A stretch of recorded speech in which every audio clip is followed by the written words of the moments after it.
The first thing I heard was the sharp scrape of a chair leg dragging across the marble floor. It cut through the quiet lobby like a knife. People looked up for half a second, then went back to pretending they weren't paying attention. You know that strange silence that happens in places where everyone is trying to look professional. That kind. I was sitting there with my resume folder on my lap, running my thumb along the edge of the paper without even realizing it. And then I heard her voice. Not loud at first, just familiar enough to make my stomach drop. I turned around, and there was my mother-in-law, Diane, standing in the middle of the lobby like she belonged there, except she wasn't there to support me. She was there to stop me from getting the job. For a second, I honestly thought I was imagining it. Diane wasn't supposed to be anywhere near that building. The company's office was across town from where she lived, and the only person I had told about the interview details was Theodore. I remember staring at her like my brain was trying to rearrange the scene into something that made more sense. But she was real. Same beige coat she wore to every family dinner. Same stiff posture like she was walking into church instead of a corporate office. She smiled when she saw me, not a warm smile. More like the kind people give when they're proud of themselves for arriving exactly when they planned to. "You didn't tell me the lobby would be this nice," she said, glancing around at the glass walls and the tall plants near the windows. My mouth opened, but nothing came out at first. My throat felt tight in that strange way it does when your body knows something is wrong before your brain catches up.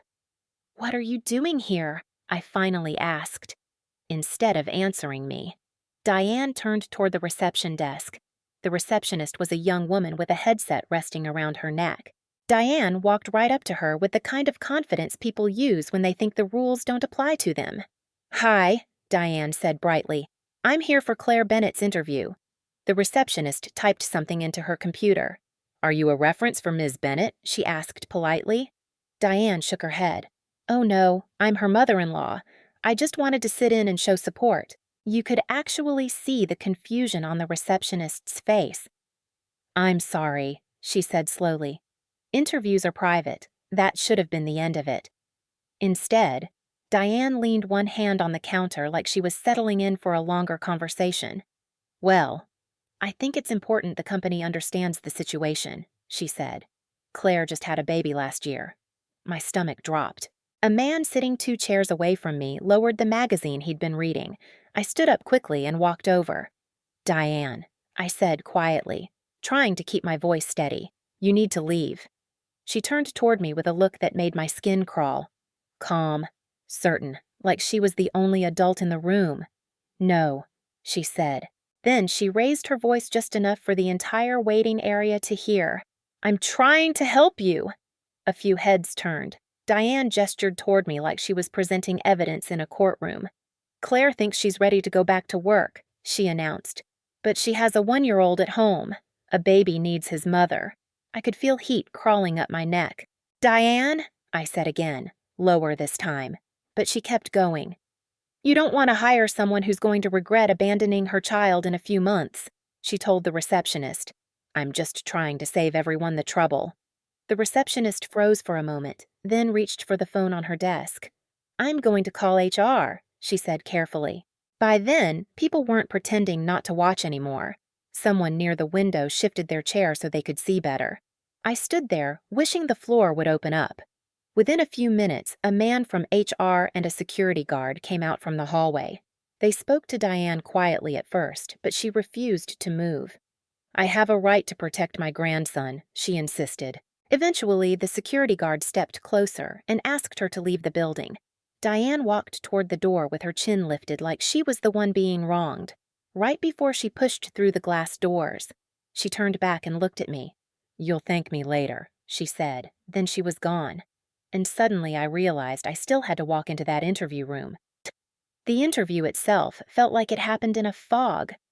I remember sitting in a conference room with a long wooden table that had faint scratches along the edges, the kind that happen after years of laptops sliding across the surface. Someone had left a glass pitcher of water in the middle of the table, and every time I reached for my resume folder, my hand brushed the cold condensation on the outside of the pitcher.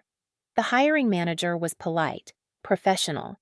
She asked about my previous role, my experience managing projects, how I handled tight deadlines. I answered every question, but part of my brain kept replaying what had just happened in the lobby. Diane's voice, the way people had turned to look, the receptionist trying not to stare. It's a strange feeling, sitting in front of someone who's deciding your future while you're wondering if they just watched your family fall apart 10 minutes earlier. When the interview ended, the manager walked me to the elevator. She thanked me for coming in, said they'd be in touch soon. Her voice was friendly, but there was something careful about the way she said it. You know when someone is trying to stay neutral because they're not sure what they just witnessed. That kind of careful. Outside, the late afternoon air felt warm and heavy. I stood near the curb for a moment, just breathing, trying to shake the tight feeling in my chest, and then I saw her again. Diane was leaning against a light pole in the parking area like she had all the time in the world. When she saw me, she pushed herself upright and waved like we had just run into each other by accident. "There you are," she said. I was waiting. I stared at her. "You need to take me home," she added, already walking toward my car. Even now, I don't fully understand why I didn't refuse. Maybe I was too shocked. Maybe part of me was still raised to be polite no matter what. Or maybe I just wanted to get her away from the building before she caused another scene. The drive was quiet for the first few minutes. The road out of the office complex curved past a row of small restaurants and a gas station where someone was arguing with the pump that wouldn't accept their card. The late afternoon traffic crawled along like it always does around 5. Diane sat in the passenger seat, completely relaxed. After a while, she folded her hands in her lap and sighed. "You're upset," she said. I gripped the steering wheel tighter. "You embarrassed me in front of an entire company," I said. She shook her head gently, like I had missed the point. "No," she replied. "I saved you from making a mistake." I almost laughed, but it came out more like a tired breath. "A mistake," I repeated. "Yes," she said calmly. "You have a baby at home." Claire. A good mother doesn't rush back to work just because she's bored. Bored. The word landed in the car like a rock. "You think that's what this is?" I asked. "I think you're overwhelmed and don't realize it yet," Diane said. "And Theodore is too young to see the bigger picture." My hands tightened around the steering wheel again. "You don't get to decide what my life looks like," I said. Diane looked out the window at the passing traffic. "One day," she said quietly. "You'll understand. I was trying to protect this family. By the time I pulled into her driveway, the sun was starting to drop behind the houses. She opened the door without another word, but just before stepping out, she paused. "You'll thank me later," she said again. Then she closed the door. I sat there for a long moment, listening to the engine idle, feeling the weight of everything that had just happened. Because the worst part wasn't the scene she made at the interview. The worst part was realizing she genuinely believed she had done the right thing, and I had no idea how far she was willing to go to prove it. That night, Theodore didn't raise his voice once. If anything, that made it worse. We were sitting at the kitchen table after Noah had finally gone to sleep. The baby monitor sat between us, its little green light blinking every few seconds. Every time the refrigerator kicked on with that low humming sound, it filled the silence in the room. I told him everything, the lobby, the receptionist, the security guard, and the car ride afterward. Theodore listened without interrupting. His hands were folded on the table, and every now and then his thumb tapped lightly against the wood like he was counting something in his head. When I finished, he leaned back in his chair and stared at the ceiling for a few seconds. "I'm calling her," he said. I didn't stop him. He stepped outside onto the back porch with his phone. Through the glass door, I could see him pacing slowly along the railing. At first, his voice was low, then it wasn't. I couldn't hear every word, but I caught pieces. "You had no right. That was her interview. You embarrassed her." A few minutes later, his shoulders dropped slightly, the way they do when someone realizes they're arguing with a wall. He came back inside and set the phone on the counter. "She says she was protecting you," he said. I let out a tired breath. Of course she does. For a while, things went quiet. Theodore told Diane to stay out of our lives until she could admit what she had done. Diane responded the way she always did when someone challenged her, crying first. Then accusations. According to her, I had turned Theodore against his own mother. She told him he was choosing his wife over the woman who raised him. She even said she was worried about Noah growing up in a house where his mother cared more about a job than her own child. Theodore didn't argue with her after that. He just told her he needed space. For a couple of weeks, things settled down. I kept applying for jobs. I had a few interviews, a few polite rejection emails. The usual routine anyone who's job hunting knows too well. Then one afternoon, I got a call from a company I had interviewed with recently. The hiring manager sounded friendly at first, but there was something careful in her voice. "Claire," she said, "I wanted to ask you about something unusual." My stomach tightened. "What kind of unusual?" I asked. "Well," she said slowly, "we received an email earlier today from someone claiming to be a relative of yours." My fingers went cold around the phone. "What did the email say?" I asked. There was a small pause. "She said she was concerned about you returning to work so soon after having a baby," the manager explained. "She implied you might be under pressure from your husband and that you were struggling to balance things." For a moment, I couldn't speak. I could picture Diane sitting at her kitchen table, typing that message like she was filing a complaint. "I'm so sorry you had to receive something like that," I said finally. "That email was sent without my knowledge." The manager exhaled softly. "I assumed as much," she said, "but I did want to hear your side." After the call ended, I sat on the couch, staring at the wall. It felt like the interview all over again, except this time, Diane hadn't needed to show up in person. She had simply reached into my life from a distance, and suddenly I understood something I hadn't fully accepted before. Diane wasn't trying to embarrass me. She was trying to control what my life looked like. And if she had to sabotage my career to do it, she was perfectly willing.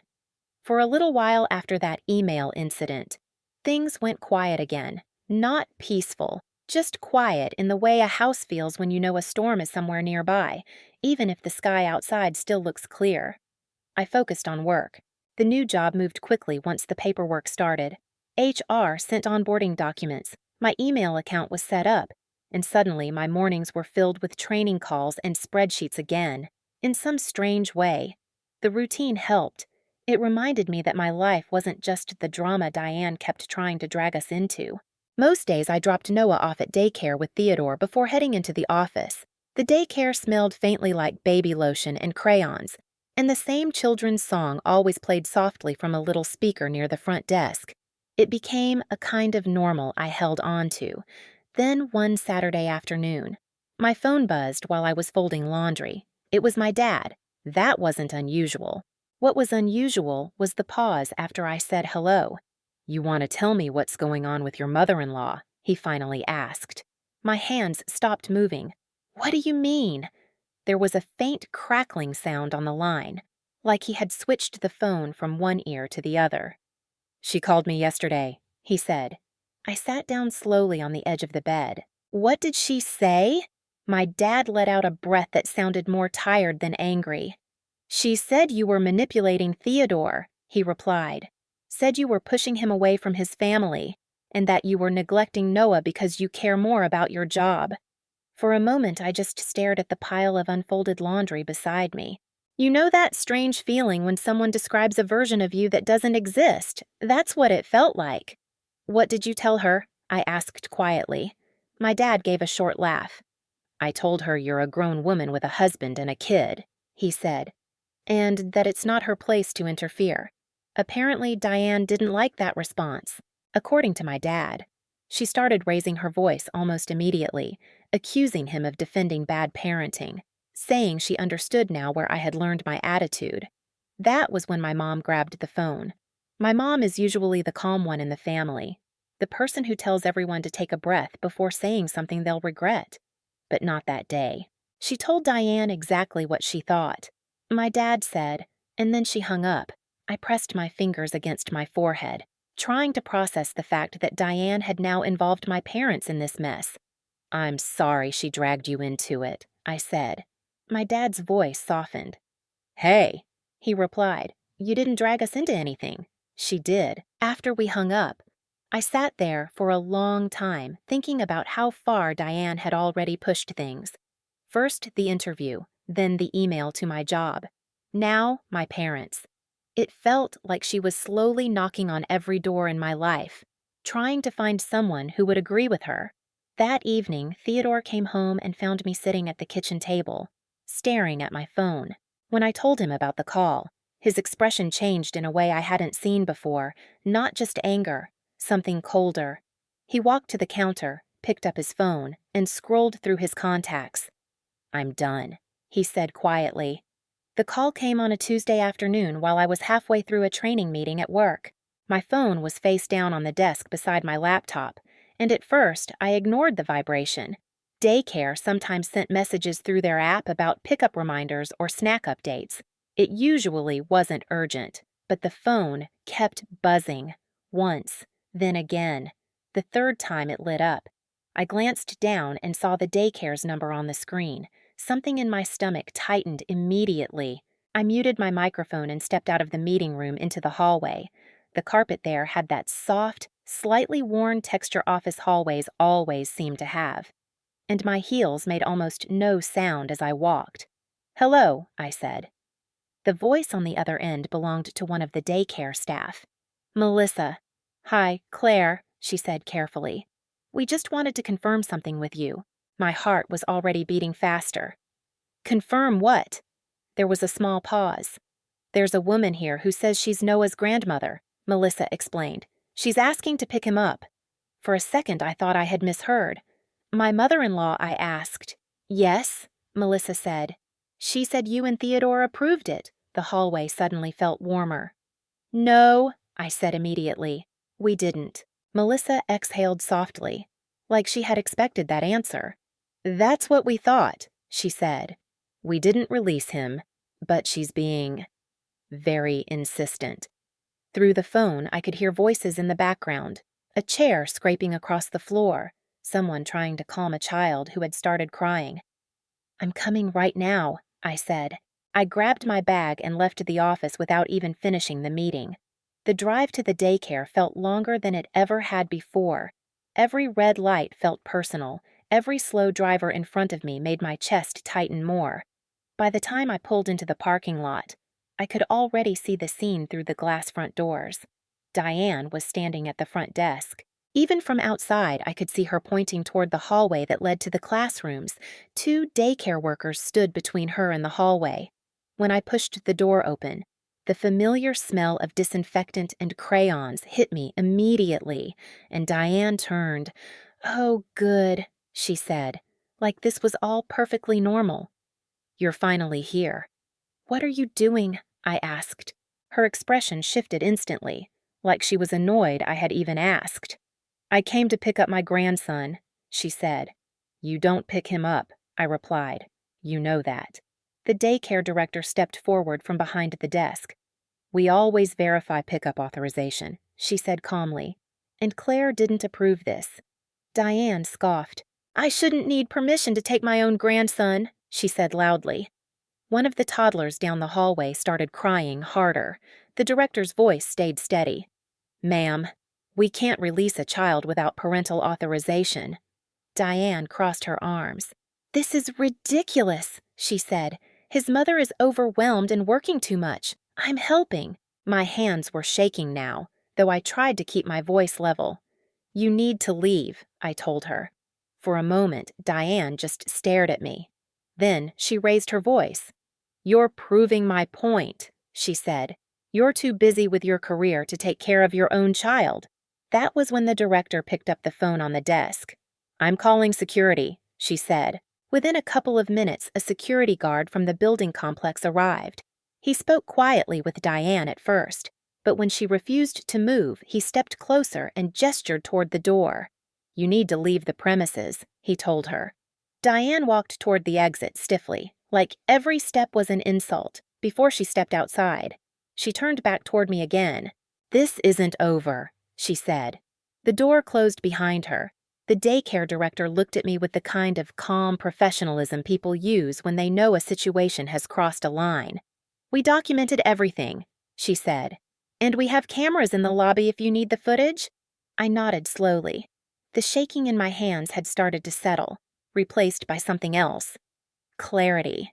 Because up until that moment, a small part of me had still hoped this was just family drama. But when someone tries to remove your child from daycare without permission, it stops being drama. That evening, Theodore and I sat at the kitchen table again. The baby monitor blinked quietly beside us. And for the first time since this all started, the conversation wasn't about forgiveness. It was about protection.